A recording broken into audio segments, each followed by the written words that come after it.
तुम इसे बोल रहे हो लेकिन देख नहीं रहे हो। इसलिए कृपया ध्यान रखें। तो जब मेरी प्रार्थना का समय आता है, मैं परमेश्वर का वचन जी रहा हूं। मेरी कल्पना को फिर से लिखो और फिर से डिजाइन करो। क्या आप मेरे साथ हैं? तुम जीवन में एक कठिन परिस्थिति का सामना कर रहे हो।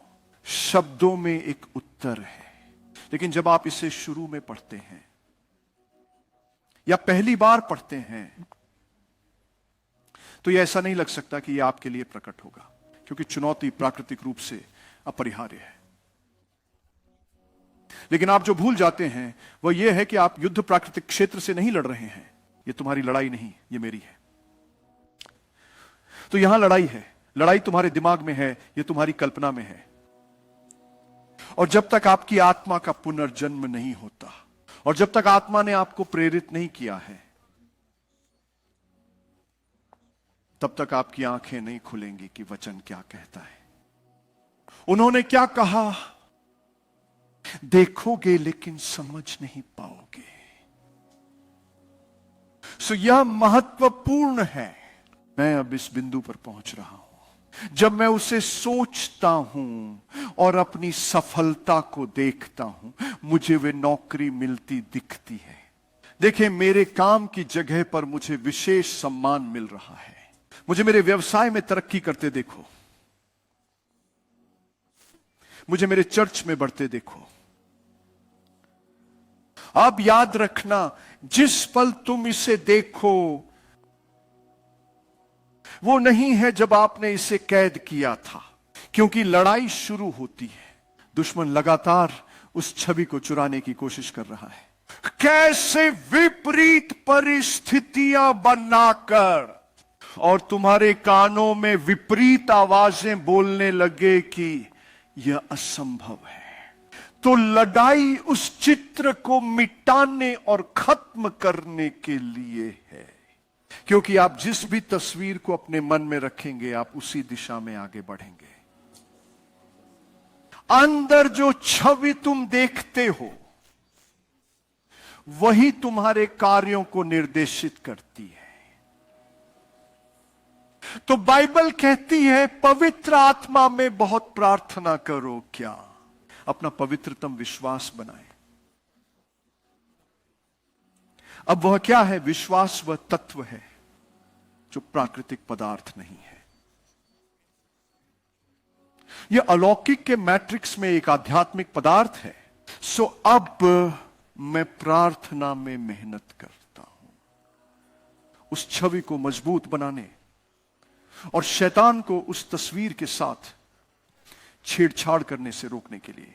इसलिए आपको प्रार्थना करनी चाहिए। मैं प्रार्थना कर रहा हूं लेकिन कुछ हो नहीं रहा, क्योंकि जब आप प्रार्थना कर रहे हैं तो आपकी सोच विपरीत है। आप इसे देख नहीं पा रहे हैं। तो आप हवा में प्रार्थना कर रहे हैं, उम्मीद कर रहे हैं कि कुछ होगा। सिर्फ उम्मीद से कुछ नहीं होगा, हर चीज विश्वास से होगी। आस्था का मतलब है अलौकिक क्षेत्र में इसे थाम लेना और प्रार्थना से इसे मजबूत करते रहें। अब आपको अब अधिक प्रार्थना करने के लिए प्रेरित होना चाहिए। आप बेटे और बेटियां हैं, भिखारी नहीं। क्या आप सब मेरे साथ हैं? हम भिखारी नहीं हैं। हमें प्रार्थना के समय भीख मांगने और विनती करने की शिक्षा दी गई है। नहीं, हमें भीख मांगना और विनती करना नहीं चाहिए। हमें ईश्वर ने जो प्रकट किया है उसे लागू करना चाहिए। और यह प्रार्थना में ही होता है कि मेरी आत्मा मजबूत होती है। विरोधी आवाजें और परिस्थितियां जो इस छवि को चुराने के लिए भेजी गई हैं, ऐसा होने से रोकें तो मुझे प्रार्थना करनी होगी।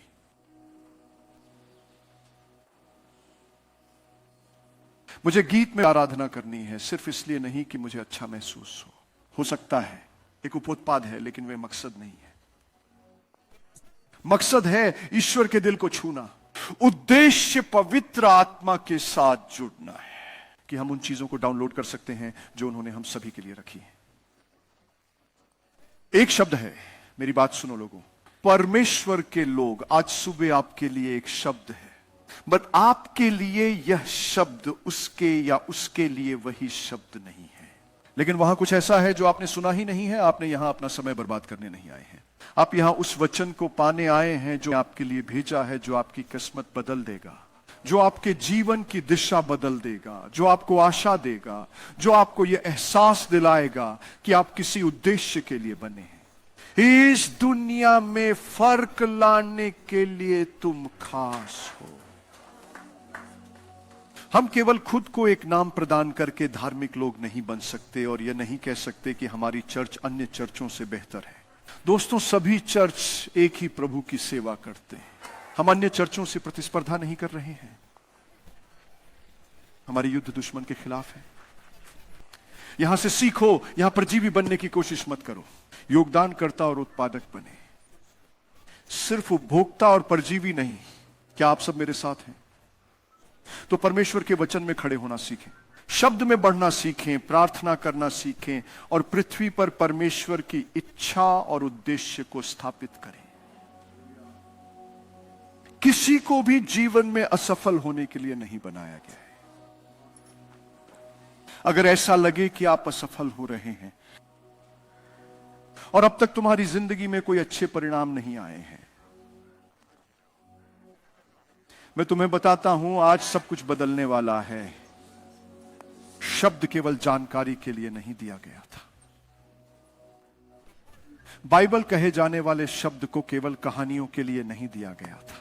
उन्होंने कहा, मैं यहां आया हूं उन सभी बातों को पूरा करने के लिए जो पुस्तकों में लिखी गई हैं। यह लिखा गया है, लेकिन किसी को इसे पूरा करना है। यह आपके बारे में लिखा गया है कि आप एक विजेता से बढ़कर हैं। आपके बारे में यह लिखा गया है कि आप केवल ऊपर हैं और नीचे नहीं। नीचे रहना बर्दाश्त मत करो। बीमारी को बर्दाश्त मत करो, कमी को बर्दाश्त मत करो, हार को बर्दाश्त मत करो। वह ईश्वर में तुम्हारा स्थान नहीं है। हो सकता है कि यह आपका शारीरिक अनुभव हो,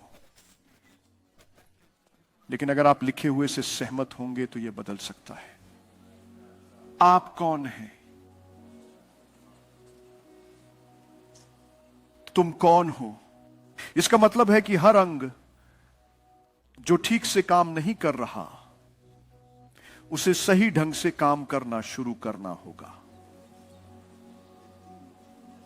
हर नकारात्मक रिपोर्ट को सकारात्मक बनाना होगा। क्यों? अगर यह शरीर पवित्र आत्मा का मंदिर कहलाता है, तो इसमें किसकी वंदना हो रही है? एंड वे इसे ठीक कर रहा है। बीमारी को स्वीकार मत करो, इसे कुचलना होगा। देखिए, हमारे पास बहुत सारी जानकारी है, लेकिन समझ कम है। जो मैं आपको अभी कह रहा हूं, वह आप पहली बार नहीं सुन रहे हैं। आप इसे सूचना के रूप में जानते हैं, लेकिन यह रहस्य उद्घाटन के रूप में प्रकट नहीं हुआ है। जैसे ही प्रकट होता है, आप अपने पैरों के नीचे सर्प के सिर को कुचल देंगे। तुम विजय में चलोगे। तुम सिर बनोगे, पूंछ नहीं। तुम नए नहीं होगे कि निचले स्तर पर रहो या छोटे रहो। तुम्हें कभी छोटे के लिए बनाया ही नहीं गया था। अब्राहम, मैं तुम्हें बढ़ाऊंगा और तुम्हारा विकास करूंगा, और एक निश्चित समय के बाद मैं तुम्हें घटाना शुरू करूंगा। क्या उन्होंने ऐसा कहा? गुणा करना शुरू करते हैं तो उस गुणा का कोई अंत नहीं होता। उन्होंने कहा प्रकाश हो, और आप जानते हैं कि क्या? ब्रह्मांड अभी भी प्रकाश की गति से फैल रहा है। यह गुणा है, यह वृद्धि है। वृद्धि के बारे में सोचो, यह हमारे लिए एक शब्द है, विस्तार। मैं चाहता हूं कि आप इस सुबह अपने मुंह खोलें और अपने दिल की गहराइयों से ईमानदारी से प्रार्थना करें। आपकी आध्यात्मिक आंखें खोलें, यह समझने के लिए कि प्रभु की आत्मा आपसे क्या कहना चाहते, वचन को प्राप्त करने के लिए कि आपकी जिंदगी अब कभी भी पहले जैसी नहीं होगी, क्योंकि तुम सर्वशक्तिमान परमेश्वर की उपस्थिति में हो। हम सब उसकी उपस्थिति में। क्या तुम प्रार्थना के लिए तैयार हो? प्रार्थना करो कि परमेश्वर तुम्हारी आंखें खोल दे।